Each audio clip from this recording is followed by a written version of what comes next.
Alright, today we're going to go over a few pages in your textbook to kind of give you a better understanding of multiple representations. Alright, so for AP, you're going to tear out just page 399 and 400 at the front and back page. You're going to glue yours on page 72. Regular, my own level class, you're going to do page 83. Alright, so representing algebraic relationships and tables and graphs. First off, we want to understand what is multiple representations.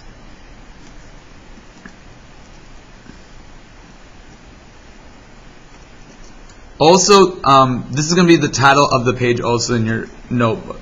So the title is going to be multiple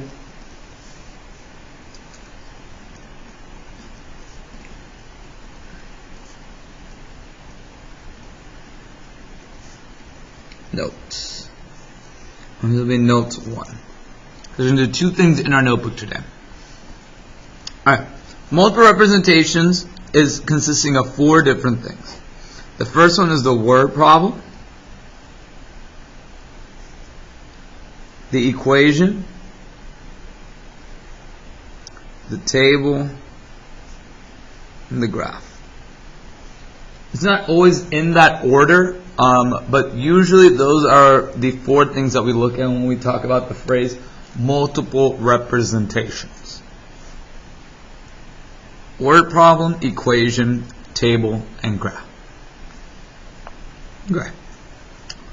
Let's look at the explore activity and kind of go through it and use this as an opportunity to get a better understanding of what it means to, display something using multiple representations.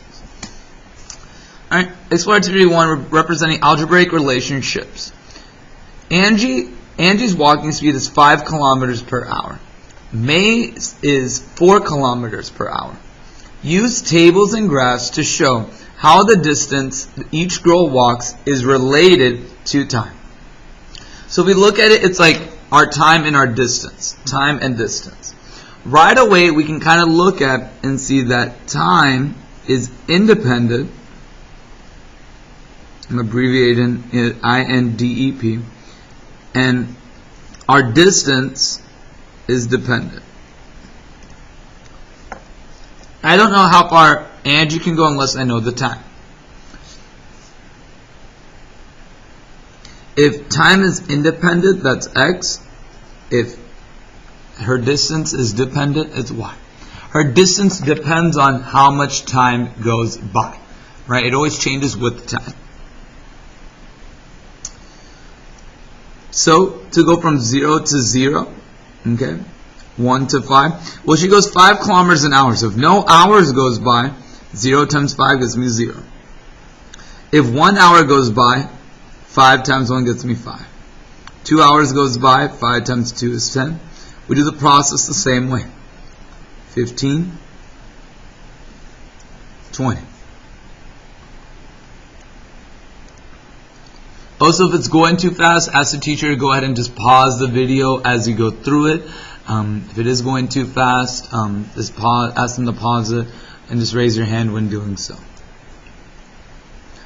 For every hour Angie walks, she travels 5 kilometers. So to find out y, our equation would be 5 times x, or 5x.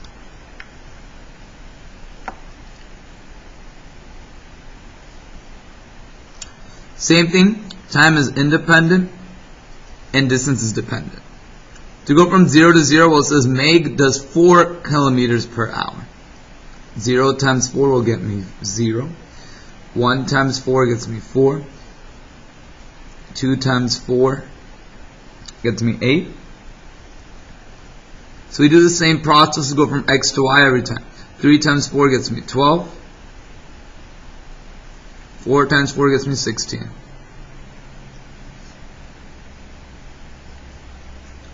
My equation to find out y, we do 4 times whatever x is. 4 times whatever x is.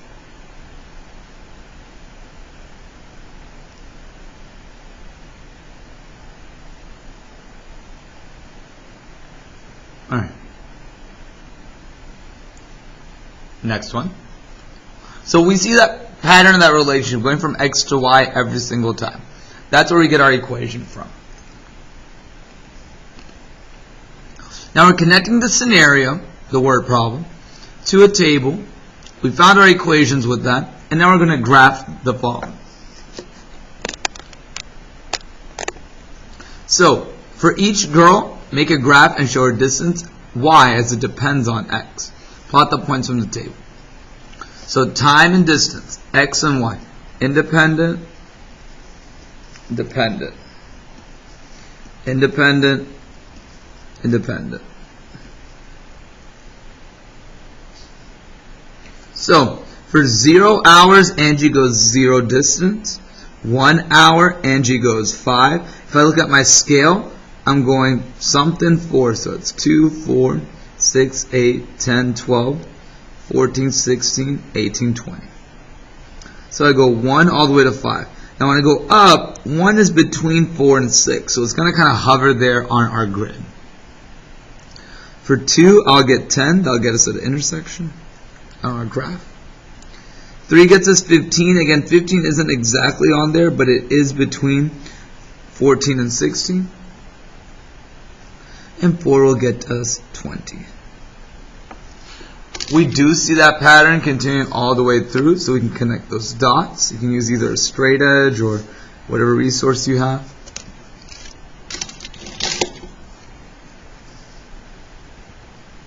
That's Angie.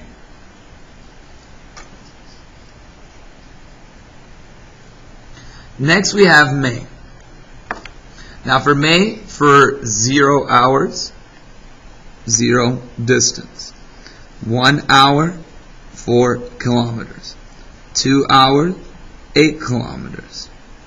3 hours, 12 kilometers. 4 hours, 16 kilometers. They use the same scale, notice. Same scale, same intervals.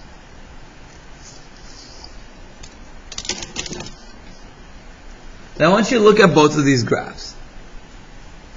Now, with both of these graphs, you can kind of tell that it takes May just a little bit longer time than Angie. Angie's is just a little bit more steeper. Okay? Very minimal. Okay? It looks like they're exactly the same, but they're just a little bit off. Okay? I don't know if that pen's helped you or not, but that's there. So how can we use the tables to determine which girl is walking faster? Well, with the tables, I can look and compare the values.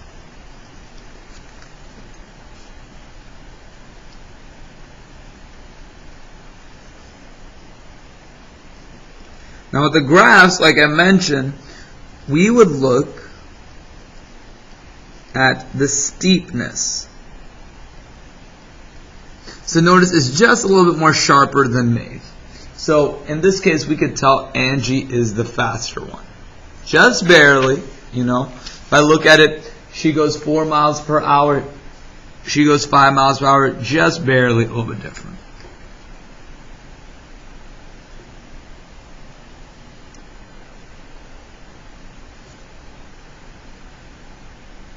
Alright. Let's look on the other side. Writing an equation from a graph. Charisse pays the entrance fee to visit a museum, then buys souvenirs at the gift shop. The graph shows the relationship between the total number or total amount she spends at the museum and the amount that she spends at the gift shop. Write an equation to represent the relationship. So reading the ordered pairs on this graph, we're going to use them to compare. We're going to use them to compare the total amount spent. Okay. So even if she didn't spend anything at the gift shop, she spent a total of $5. Because remember, they spend $5 just to visit the museum. Then if they buy something from the gift shop, that's just anything extra added on top. So if I buy if I buy 5 things, I go right here in between. 5 things will get me $10. So I pay the $5 fee plus that amount. So if I look at it, I'm paying $5 on top of whatever I need. So if I do 10, 10 plus 5 will get me 15. 15 plus 5 will get me 20. Now, a couple of the key words to know that we're adding is that they pay an entrance fee and then they buy more things on top of it. So we have a flat fee plus a couple more things.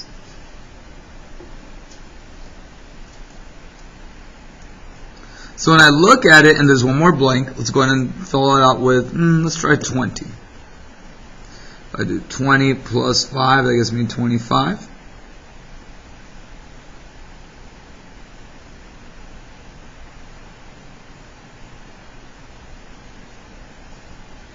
Okay. All right, let's look. What pattern, or what is the pattern in the table? All we saw is every single time that we're adding $5 to the gift shop amount. Now notice how specific we are. We don't just say, oh, I'm adding 5 every single time. No. When you just say that you're just adding 5 every single time, it doesn't really give a lot of clarification onto what you're doing. Right? It's not really making sense on why or how you do that.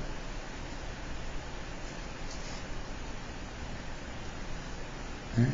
Next one, write an equation that expresses the total amount, y, in terms of gift shop amount. So to find out my total amount, I have to take the gift shop amount and add $5 to it. So I add 5 each time.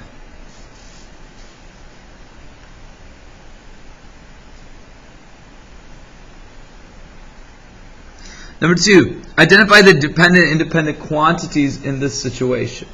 So when I look at the independent and dependent quantities, okay, my gift shop amount changes. That's independent. It's by itself. The total amount really depends on what I spend on the gift shop. So independent is the gift shop amount.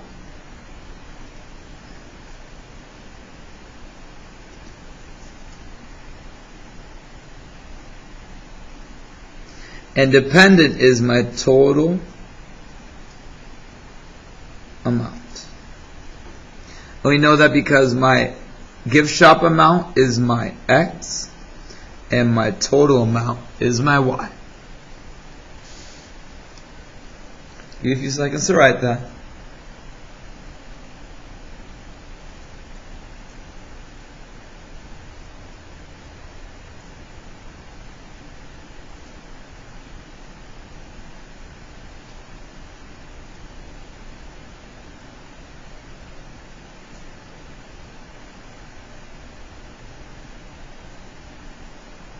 Okay. Let's review. Next one, number 3. Draw a line through the points in the graph to find, draw a line through the points in the graph. Find the point that represents Shri spending $25. Use the point to find out the total she would spend if she spent $25 at the gift shop. Then use the equation C to verify your answer. So let's look. She spends $25 at the gift shop. So these are going by 2s. 2, 4, 6, 8, 10, 12, 14, 16, 18, 20, 22, 24. So she spends $25 at the gift shop right here in between. Let's go ahead and draw that line, because that line is what's going to help us out in that prediction. So connect the dots. Ooh, I want to make sure it's straight. Okay, it might be a little bit off. Yours might be a little bit off also.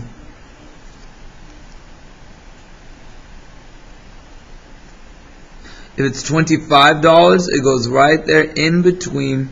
And that's about, if I spend $25 at the gift shop, it's about, I would say, close to $30. Now let's just double check, because I want to make sure I get the exact amount. So let's look at how we could solve this. Let's say I can't really do a good estimate, right? Because right now it's kind of hovering there in between. A great way to do it is just plug it into our equation. If I know my equation is y equals x plus 5, to find out y, my total amount, I'll just plug in what my X is. And my X in this case is the gift shop amount, and my gift shop amount is $25 in this case.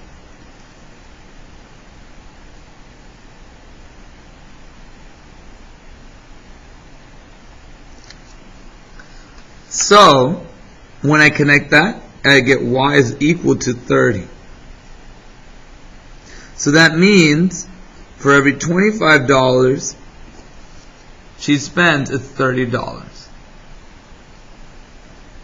Now, that's something you want to look at, okay? Making sure that you're doing everything you need to, right? It does make a big difference on, solving your answer. Because you notice, for me, doing that line straight across didn't do a good precision. Or didn't do a good prediction, sorry. So because it didn't do a good prediction, we had to use the equation to verify that. Okay.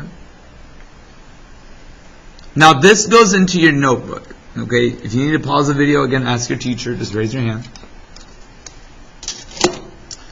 Now, to glue this into your notebook, an easy way to do that is fold it up until the edge, press down, and then go on the other side and put glue on that edge. When you put the glue on that edge, it's easier to go ahead and place that into your notebook. That way when you open it, you can open it both ways. So that's one option. So take a few seconds to glue that in.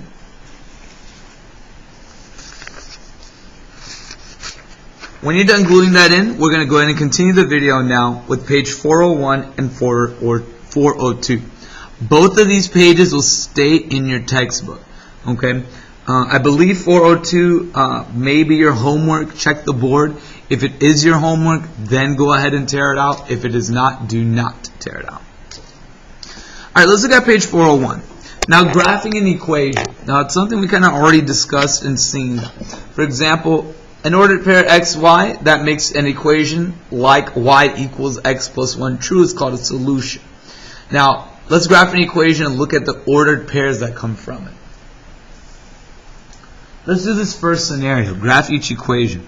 Y equals x plus 1. So when y equals x plus 1, we make a table of values.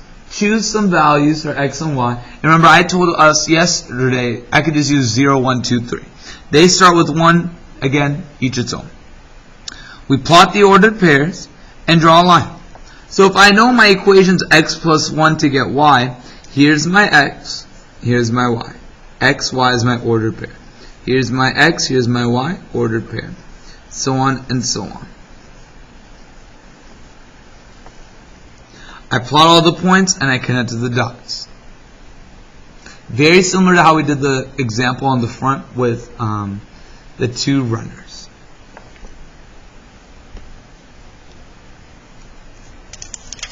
Now again, you can keep this in your notebook. Okay, I haven't done anything with it yet. Now the bottom part. Y equals 2x. Make a table of values. Choose some for x and y. Plot the ordered pairs and draw a line. Same thing, if I plug in 1, 2 times 1 gets me 2. 1, 2 is an ordered pair.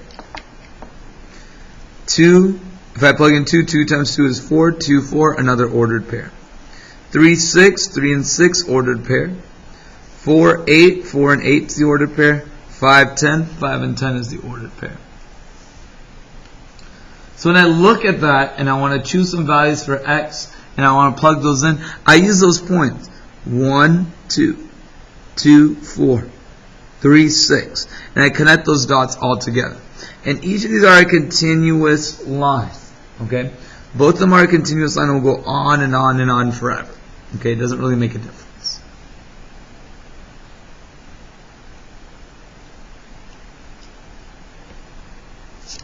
Alright. Back part of that page, page 402. We're going to look at the very top part where it says your turn. We're going to work this one out together. Okay, you don't have to do it by yourself, but let's work this one out together just to make sure we have a good understanding of what it means to use an equation to graph.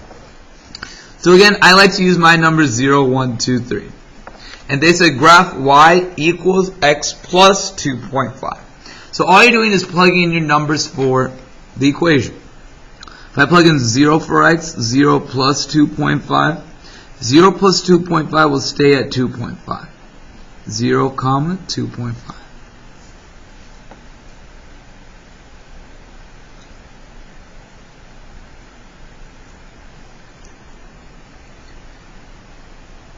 I plug in 1 plus 2.5.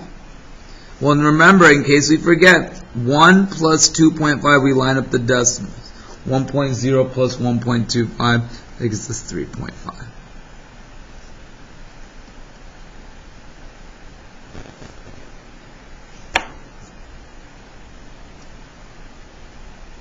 For 2 plus 2.5 gets us 4.5.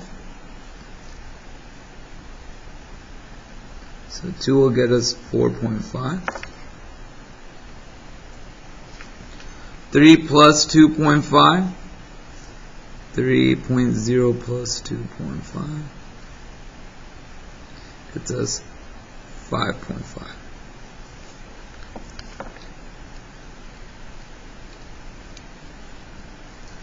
Alright, let's plot the points. For 0, I get 0 and it's at 2.5. 2.5 is about halfway because it's 1, 2, 3, 4, 5, 6, 7, 8, 9, 10. So 2.5 is just about halfway there. 1 and 3.5 is just about halfway there. And now use your x and y values. Okay, let's zoom in on that.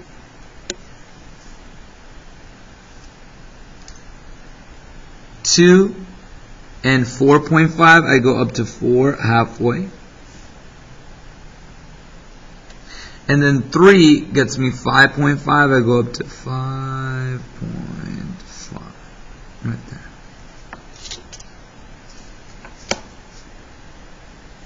Alright, and then we connect the dots. So you notice that pattern continues all the way through.